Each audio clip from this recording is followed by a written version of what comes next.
I've been the mayor since 2012. I took office right after the flood. I served on the village board for 5 years before that.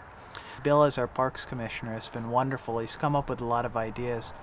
Bill worked on the monument for Timothy Murphy and the visitors kiosk, a tremendous amount of fundraising to try and tie together our local history with the current. Back in 2013, we were thinking of having a monument to Timothy Murphy. Route 30 has been designated by the state legislature as the Timothy Murphy Trail. So it seemed to be fitting to have the Timothy Murphy Park right along the Timothy Murphy Trail. The stone actually is about 4 feet by 9 feet, and 3.5 feet are in the ground, so it's well anchored. There's a historic marker there which gives a brief accounting of Timothy Murphy.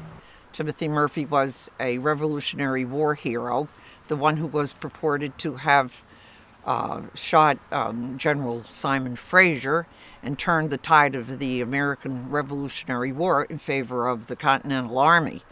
So there's all along this Timothy Murphy Trail, there is a tremendous amount of history.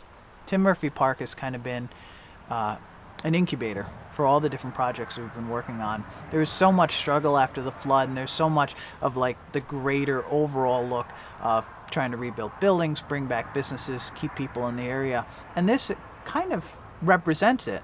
This area had always been this beautiful open area, but never really utilized to its fullest potential. So in 2013, we were able to come in and bring in that soothing, kind of quiet area that people can come out with their families and relax at. And each area has its own kind of symbolism. We have this patriotic feeling with Tim Murphy, the Battle of Saratoga and the founding of this community.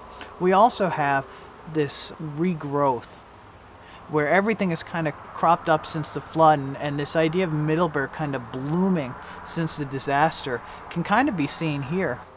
Schoharie County is one of the most beautiful scenic areas I've ever visited, and it's great that the rest of the state and the rest of the United States, for that matter, can see what it's like and come and visit.